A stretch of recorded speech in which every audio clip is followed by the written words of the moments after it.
Hello, अस्सलाम वालेकुम students. आज जो है हमारी क्लास शुरू हो गई है। होल लेक्चर 17 स्टार्ट हो रही है और इसमें हमने कहा था कि हम आपको डायमेंशन सेट करना बताएंगे। ओवरऑल जो ये डायमेंशंस होती है ये किस तरह से सेट होती है और इसका क्या प्रोसेस होता है, आज हम ये सीखेंगे। ठीक है, एक नई फाइल पे काम करते हैं क्योंकि इसमें हमारी डायमेंशन सेट है, आपको दिखाने के लिए कि हाँ भाई ये डायमेंशन होती क्या है, कौन सी डायमेंशन की बात कर रहे हैं। तो वो जनाब वो ये डायमेंशन होती है। चलिए एक नई फाइल पे काम करते हैं और आपको बताते हैं कि किस तरह से नई फाइल पे आप डायमेंशन को कैसे सेट कर सकते हैं काम में। ठीक है, यहाँ से जा रही हूँ और एक न्यू फाइल ले रही हूँ। ठीक है, मेरे पास न्यू फाइल अभी ये सिलेक्ट हुई हुई है पीरियड की। ठीक है, और मैं इसे क्लिक कर रही हूँ। ठीक है, ये भी मैं आपको बताऊंगी कि ये सारी फाइलें कौन सी होती हैं और कौन सी सिलेक्ट करनी चाहिए। अभी जो आपको सिलेक्ट करनी चाहिए वो मॉडल इंपीरियल सिटी भी करनी चाहिए, जो मैं कर रही हूँ। ठीक है, नीचे वाली भी आप कर सकते हैं, इसमें भी कोई ज्यादा डिफरेंस नहीं है। ठीक है, नीचे वाली कर लेती हूँ। इस पे भी इंशाल्लाह एक लेक्चर रखेंगे कि भाई ये सारी चीजें क्या होती हैं और मैंने ये फाइल को सिलेक्ट की है। चलिए आगे करते हैं। सबसे पहले हम इसमें करते हैं unit set. UNIT command line में लिख रही हूँ और ये यूनिट की कमांड आ गई। ठीक है, और इसमें हम आर्किटेक्चर या इंचेस को सेट कर देंगे, जो कि हमारे पास सेट है। यहाँ पे 1/16 का स्केल दे रही हूँ। स्केल आपका चेंज हो सकता है, इसमें कोई मसला नहीं है। अप्लाई कर रही हूँ, ओके कर। ठीक है, उसके बाद सब जो मेन चीज होती है वो होती है लेयर। ठीक है, लेयर पे काम करना बहुत जरूरी होता है। ठीक है, न्यू लेयर ले रही हूँ और उस पे मैं डायमेंशन का DIM करके सियान कलर दे रही हूँ। ठीक है, सियान कलर आपके ऑटोकैड के प्लॉट में डार्क कलर होता है ब्लू के बाद। ठीक है, और ये डायमेंशन थोड़ी वाज़ेह नजर आनी चाहिए, इसलिए हम सियान कलर को चूज करते हैं। ठीक है, यहाँ पे आपने नई लेयर बनाई, सियान कलर दिया और डिफॉल्ट लाइन विड्थ में आपने 0.0 दे दी, क्योंकि सियान ऑलरेडी डार्क कलर होता है। ठीक है, देखने में बोलने में तो सियान कलर लाइट कलर होता है, लेकिन ऑटोकैड के प्लॉट में ये डार्क दिखता है जब प्रिंट पे आता है। ठीक है, तो सारी चीजों को ध्यान में रखते हुए हम डायमेंशन को बनाएंगे। क्या एक प्लॉट का रेक्टेंगल जो है वो ड्रॉ कर लेते हैं। ठीक है, REC रेक्टेंगल शॉर्ट की दे रही हूँ, एंटर। स्क्रीन पे हल्का सा रेक्टेंगल मैंने ड्रॉ किया है। Shift@ 40 feet, 60 feet, enter. ठीक है, Z एंटर और E एंटर, यानी जूम एक्सटेंड। ठीक है, अब इसमें हम जो है ओवरऑल डायमेंशन देंगे। ठीक है, सबसे पहले आपने करना है लेयर पर आना है। ठीक है, आपने डायमेंशन की लेयर को करंट करना है। जिस पे भी लेयर पर होंगे डायमेंशन उस पर सेट हो जाएगी, चाहे आप 0 के लेयर पर हो चाहे अपनी जो लेयर बनाई है उस पर हो। तो सबसे पहले आपने क्या काम करना है, अपनी लेयर को करंट करना है, ताकि डायमेंशन सेट करते वक्त उसी लेयर पर आपकी डायमेंशन सेट हो। अब मैं D प्रेस कर रही हूँ, D एंटर। तो देखिए आपके पास डायमेंशन स्टाइल मैनेजर की एक विंडो खुलेगी, उसमें आपने सबसे पहले स्टैंडर्ड को जो है वो क्लिक करना है। ठीक है, यहाँ जो आप डायमेंशन सेट करते जाएंगे वो यहाँ आपको स्क्रीन पे दिखाता जाएगा। ठीक है, मैं कह रही हूँ कि स्टैंडर्ड पे आप मॉडिफाई में चली जाइए। मॉडिफाई में हमारे पास कुछ ऑप्शंस आ रहे हैं, जैसे line, simple arrow, text, fit, primary unit. ठीक है, बस यहाँ तक के हमारे ऑप्शंस होते हैं। ये 2 ऑप्शंस हमारे नहीं होते हैं, इनको आपने बिल्कुल नहीं छेड़ना है और ना ही देखना है, ये हमारे काम के नहीं होते। ऑटोकैड से सिर्फ ड्राइंग्स नहीं बनती, बहुत सारी चीजें होती हैं, उनके भी कुछ ऑप्शंस होते हैं जो हमारे काम के नहीं होते। ठीक है, तो हम आते हैं लाइंस के ऊपर। ठीक है, सबसे पहले लाइंस का मतलब है कि डायमेंशन की जो आपकी लाइन है उनकी बात कर रहे हैं। ठीक है, अब डायमेंशन लाइन क्या चीज होती है जरा देख लेते हैं। आपको डायमेंशन लाइन बता दें, ये जो आपके पास डायमेंशन लाइन आ रही है, ये डायमेंशन लाइन जो आ रही है और ये लाइनें जो बनी हुई ये कौन सी लेयर पर होनी चाहिए, ठीक है, वो ये आपसे पूछ रहा है। ठीक है, आइए D एंटर। ठीक है, स्टैंडर्ड, मॉडिफायर। ठीक है, लाइंस में आए हैं, सॉरी लाइंस में रहते हैं, टेक्स्ट में नहीं। बाय लेयर करना है, बाय ब्लॉक को भी बाय लेयर करना है, बाय उसको भी बाय लेयर करना है। ठीक है, नीचे आने के बाद ये जो आपके पास लाइन टाइप एक्स लाइन आ रही है, एक्स्ट्रा जो लाइन होती है वो आ रही है, लाइन टाइप एक्स्ट्रा लाइन आ रही है, ये जो आपकी यहाँ जो बाहर निकल रही है एक छोटी सी लाइन, उसको बोल रहे हैं कि यहाँ से कितनी दूर हो, ऊपर कितनी निकली हुई हो, ये वो वाली चीज है। तो हम कह रहे हैं भाई इसको भी आप पहले बाय लेयर कर दो, हम बता देंगे कि ये कितनी बाहर कितनी अंदर होनी चाहिए, ठीक है। तो मैंने यहाँ सबको बाय लेयर किया है लाइन में, ठीक है। अभी आपने यहाँ कोई डायमेंशंस नहीं देनी है, यहाँ पर भी आपने कुछ नहीं बताना है। ये जो चीजें होती हैं प्रॉपर्टी की सारी मॉडिफाई में जो आ रही होती हैं, ये यहाँ हमारे पास प्रॉपर्टी में भी होती हैं। तो जब जब हमें जरूरत पड़ेगी इसको देखने की कि हाँ भाई ये अच्छा नहीं लग रहा है, थोड़ा सा लाइन बाहर आनी चाहिए, या ये इसके साथ क्रॉस कर रहा है तो इस डायमेंशन को हमें थोड़ा सा अंदर करना चाहिए, थोड़ा सा बाहर करना चाहिए, तो जब हमें जरूरत पड़ेगी तब हम इन ऑप्शंस को छेड़ेंगे, ठीक है। अभी जो प्रॉपर डायमेंशन होनी चाहिए या स्टैंडर्ड जो चल रही है वो सिर्फ हम सेट करें, बाकी हम अपनी जरूरत के मुताबिक सेट करेंगे, ठीक है। सबसे पहले आप लाइंस की कमांड में आए और आपने सारी चीजों को बाय लेयर कर दिया और आपने किसी चीज को नहीं छेड़ना है, ठीक है। सिंबल और एरो में आते हैं, ठीक है। सिंबल एरो यानी ये जो एरो आ रहा है छोटा सा, ये कैसा होना चाहिए, ठीक है। तो मुझे जो है वो आर्किटेक्चर टिक पसंद है, आपको जो पसंद हो वो आप कर सकते हैं। मैंने यहाँ पर भी आर्किटेक्चर टिक किया हुआ है, ठीक है। लेटर का मतलब है यानी एक एरो लगा के जो आप टेक्स्ट लिखेंगे और बताएंगे कि भाई ये जो है प्रोजेक्शन लाइन है, ये जो है हमारे जो है अंडरग्राउंड टैंक है, यानी किसी को भी आप एरो लगा के जो बताएंगे ये उसका पूछ रहा है, तो मैं वो भी जो है आप ऐसा करो, ये अभी यही रहे, ठीक है। उस पर तो आर्किटेक्चर टिक अच्छा नहीं लगे ना, जिसको आप एरो करके बताएंगे तो उसको तो कुछ एरो ही अच्छा लगेगा, ठीक है। तो बिल फर्स्ट में अभी इसको नहीं छेड़ रही हूँ, जब मुझे जरूरत पड़ेगी तब मैं इसको छेड़ूंगी, ठीक है। अब टेक्स्ट में आ जाते हैं। टेक्स्ट में मैंने स्टैंडर्ड नहीं रखना है, मैंने थोड़ा सा रखना है रोमन एस, ठीक है। और यहाँ पर आके मैंने इसे बाय लेयर करना है, लेकिन नीचे जो आपके पास फिल कलर आ रहा है, फिल कलर को आप नन कर देंगे, यानी नहीं, हमें बिल्कुल हैच नहीं चाहिए और बिल्कुल हमें नजर आना चाहिए। और फिल कलर का मतलब है कि ये आप जब बाय लेयर करेंगे तो ये बिल्कुल इसको छुपा देगा और इसके अंदर लिखी हुई होगी डायमेंशन आपको नजर नहीं आएंगी, तो हम नन कर देंगे इसको, ठीक है। और नीचे आने के बाद अभी हम कोई डायमेंशन नहीं दे रहे हैं, कुछ भी नहीं कर रहे हैं, हम अपनी चीजों के मुताबिक सेट करेंगे। अच्छा देखिए, ये इस तरह से हॉरिजॉन्टल डायमेंशन आ रही है, मैं चाह रही हूँ कि वर्टिकल आए, तो मैं सेंटर में इसको लाइन विद डायमेंशन लाइन कर दूंगी। देखिए ये अब सेंटर में आ रही है इस तरह से, ठीक है। अब आ जाते हैं हम फिट में। फिट में भी हमें किसी चीज को नहीं छेड़ना है, अभी सब कुछ सेट है, जब जरूरत होगी तब छेड़ेंगे। अभी जो जनरल डायमेंशन हमने ठीक करनी वो हमने ठीक कर दी है। प्राइमरी यूनिट के अंदर आएंगे और डेसिमल को हम आर्किटेक्चर कर देंगे, ठीक है। 1/16 भी कर सकते हैं और 0/0 भी कर सकते हैं। 1/16 का मतलब है कि ये आपको जरा सी भी आपने इधर उधर डायमेंशन की तो ये 1/8 भी शो करेगा, 1/4 भी शो करेगा। जैसे ये इस वक्त बता रहा है कि देखें 1 और 3/16, ठीक है, या फिर 13/6 बता रहा है, यानी जरा सी भी डायमेंशन ये आपको शो करेगा। लेकिन मैं चाह रही हूँ कि नहीं, मुझे जो है वो राउंड फिगर डायमेंशन आप शो करें, तो मैं 0 फीट/0 कर दूंगी। तो देखें अब ये राउंड फिगर कर रहा है, वो 3/16 और 1/8 नहीं बता रहा है, ठीक है। तो वो मुझे नहीं चाहिए। अगर आप लोगों को चाहिए कि नहीं वो जरा सी भी डायमेंशन बताए, यानी 14 फीट 1/16 आ रहा है तो वो भी बताए, तो आप यहाँ पर स्केल दे सकते हैं। अगर आपको राउंड फिगर डायमेंशन चाहिए तो आप 0 फीट 0 ही लिखेंगे, बाकी आपने किसी चीज को नहीं छेड़ना है। और जब हमें जरूरत होगी, बार बार कह रही हूँ, तभी आपने इस चीज को छेड़ना है।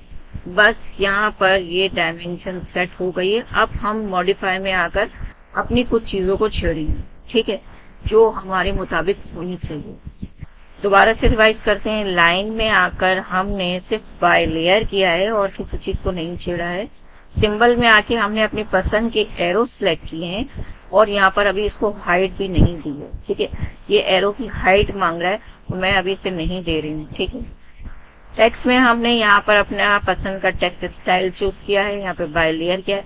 अगर यहाँ पे आपके पास कोई स्टाइल नहीं आ रहा है, सिर्फ स्टैंडर्ड आ रहा है, तो आप स्टैंडर्ड कर सकते हैं। ठीक है, यहाँ पर भी हमने टेक्स्ट हाइट में अभी कोई टेक्स्ट हाइट नहीं दी है, अभी हम बाद में देंगे। ठीक है, फिट में भी हमने कुछ सेट नहीं किया, जो सेट था वो सेट था। प्राइमरी यूनिट में हमने आर्किटेक्चर सेट किया है और यहाँ पर हमने स्केल 0 फीट बाय 0 दिया है और हमने किसी चीज को नहीं छेड़ा है, हमने ओके किया है, सेट करंट किया है, यानी ये अब इस ऑटोकैड की फाइल में डायमेंशन जो है वो सेट हो गई। ठीक है, और अब इसको क्लोज कर दे। ठीक है, अब मैं आ रही हूँ एनोटेट में। एनोटेट में आने के बाद मैं डायमेंशन में आ रही हूँ। अब मैं इसको डायमेंशन देके दे रही हूँ कि अब मुझे और क्या क्या चीजें सेट करनी है। ठीक है, तो देखिए यहाँ पर मेरा जो एरो साइज है वो जूम करने पर पता चल रहा है और जो यहाँ पर मेरा टेक्स्ट है वो भी मुझे जूम करने पर पता चल रही है। ठीक है, तो अब इसे हम मॉडिफायर में सेट करेंगे। ठीक है, चलिए मैं इसे सिलेक्ट कर रही हूँ और मैं मॉडिफायर में आ गई हूँ। ठीक है, यानी आपकी प्रॉपर्टीज, और देखिए यहाँ पर लिखा हुआ है लाइन एंड एरो। ठीक है, और यहाँ पर इसका साइज लिखा हुआ है, तो मैं इसको कह रही हूँ कि भाई आप 1 फीट इसका साइज कर दीजिए। तो देखिए ये बड़े हो गए हैं, यहाँ पर ये देखिए अब मुझे ये नजर आ रहे हैं। ठीक है, अच्छा अब मुझे अभी और कोई चीज सेट नहीं करनी, मैं नीचे आ रही हूँ। टेक्स्ट आ गया है, टेक्स्ट में मैं आ रही हूँ स्टाइल में, नहीं ये हॉरिजॉन्टली था हमारे पास, हाइट में आ रही हूँ। ठीक है, हाइट में मैं इसको कह रही हूँ कि भाई आप 1 फीट मेरा एरो साइज है, तो टेक्स्ट मेरा डबल होगा यानी 2 फीट। ठीक है, अब देखिए ये मुझे 40 नजर आ रहा है। ठीक है, अगर ये मुझे यहाँ 40 ठीक नहीं लग रहा है और साइज ठीक नहीं लग रहा है, तो मैं फिर यहाँ से आने के बाद इसको 1 फीट 6 इंच कर दूंगी।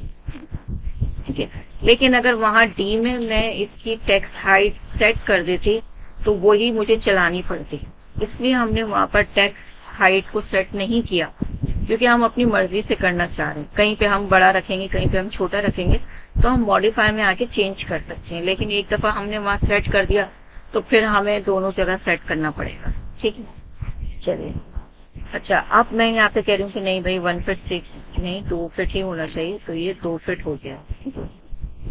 अच्छा अब ये जो लाइन्स हैं मैं कह रही हूँ बिल्कुल ये प्लॉट से नहीं लगी हुई, थोड़ी सी ऊपर उठी हुई, तो हम दोबारा से एरो में आएंगे। ये देखिए ये लाइन एंड एरो में आई हूँ और नीचे देखें, ये देखें एक्स्ट्रा लाइन जो हमारे पास आ रही है, यहाँ पर मैं इसको कह रही हूँ कि भाई आप 1 फीट, ये देखिए ऊपर कर दी इसने 1 फीट पहले नीचे, और यहाँ से भी आप थोड़ी सी 1 फीट हटा दो, मैं यहाँ से इसको 1 फीट कर रही हूँ, तो ये देखिए यहाँ से इसने थोड़ा सा ऊपर कर दिया। अगर मैं इसको कह रही हूँ कि नहीं थोड़ा सा और ऊपर करो, तो मैं कह रही हूँ 2 फीट, तो देखिए इसने थोड़ा सा और ऊपर कर दिया। ठीक है, अब आ जाते हैं टेक्स्ट स्टाइल में। टेक्स्ट स्टाइल में मैंने जो सेट किया था वो देखिए ये सेट किया हुआ। अगर मैं कह रही हूँ स्टैंडर्ड रखो तो ये ऐसा आ रहा है, अगर आज डायमेंशन ये ठीक है, हाँ मुझे ये ठीक लग रही है, सही सही, तो ये हमारी डायमेंशन हो गई है सेट बिल्कुल। अच्छा अब मैं इसे क्लिक कर रही हूँ और होम में जा रही हूँ। यहाँ पे देखिए टेक्स्ट मल्टी लाइन टेक्स्ट और ये आ रहा है, उसके नीचे हमारे पास एनोटेशन आ रहा है। एनोटेशंस में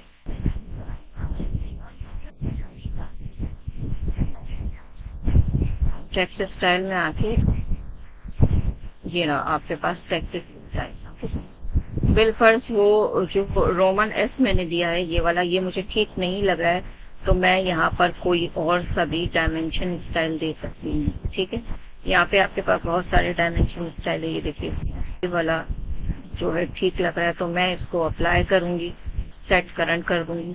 ठीक है, और क्लोज कर दूंगी। ठीक है, तो देखिए ये इसने यहाँ पे चेंज कर दिया है।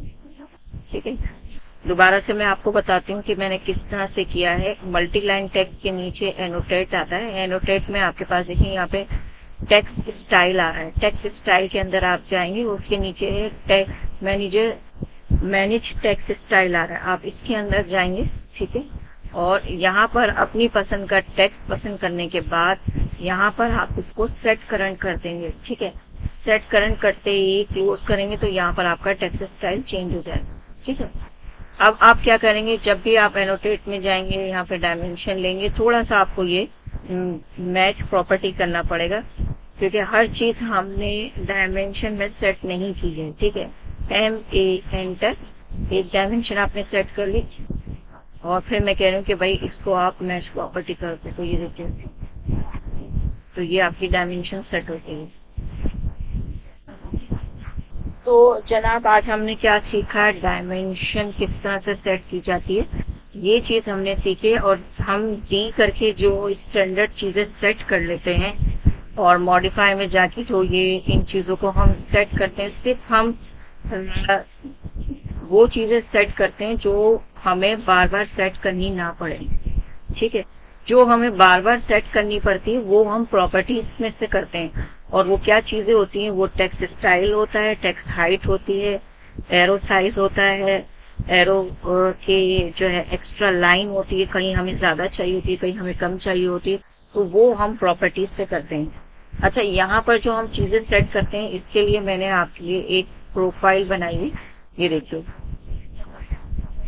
पीडीएफ बना दी है कि किस कौन सी चीज जो है वो सेट करनी चाहिए। जैसे मैं ऐसे जूम कर रही हूँ, लाइंस में आके हमने सब बाय लेयर किया था, तो जो जो चीजें जहां जहां हमने सेट की थी, इसकी मैंने एक जो है वो पीडीएफ फाइल बना दी है और ये आपको डिस्क्रिप्शन में मिल जाएगा इसका लिंक, आप इसे डाउनलोड करिएगा और इससे आपको पता चल जाएगा कौन सी स्टैंडर्ड में मुझे चीजें सेट करनी है और प्रॉपर्टीज में कौन सी करनी है। इसके लिए आपको वीडियो देखनी पड़ेगी।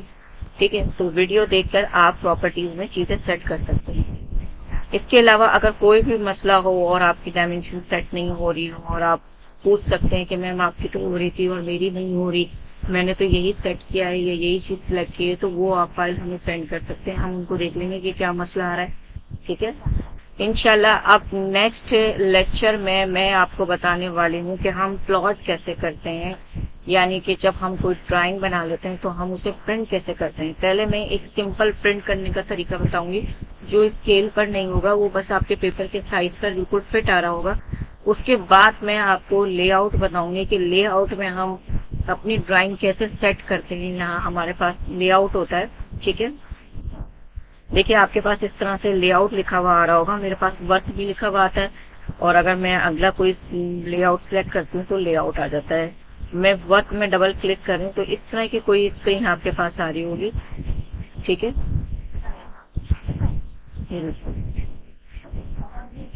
और लेआउट में डबल क्लिक करती हूँ तो देखेंगे इस तरह की कोई स्क्रीन आपके पास आ रही होगी।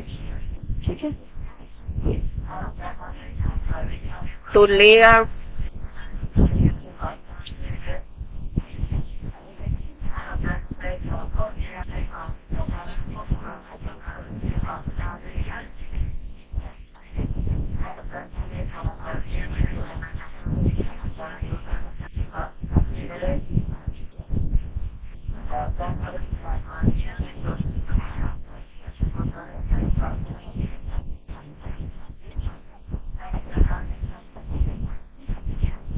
तो लेआउट का मतलब होता है कि हम अपनी बड़ी बड़ी ड्राइंगों को एक छोटे पेपर में सेट कर देते हैं और स्केल दे देते हैं, तो उसे कहते हैं लेआउट में सेट करना। ठीक है, मॉडिफाई स्क्रीन में जो भी आप ड्राइंग बनाते हैं, अभी तो आप एक छोटे से प्लॉट बना रहे हैं तो वो A4 A3 में आ जाएगा, लेकिन जब आप बड़ी बड़ी ड्राइंगों पे काम करेंगे तो वो आपके A4 पेपर पे किस तरह से आएगी या A3 पेपर पे कैसे आएगी या 20 बाय 30 के पेपर पे आपके कैसे सेट होगी, वो हम आपको यहाँ पे लेआउट पे सेट करना बताएंगे। और प्रिंट निकाल कर आपको डायमेंशन करके भी बताएंगे कि देखिए ये मैंने प्रिंट में ये स्केल दिया था और प्रिंट करने के बाद मैं आपको नाप के दिखा रही हूँ और वो A4 पर ही आ रहा है और 1/4 के स्केल पर ही आ रहा है।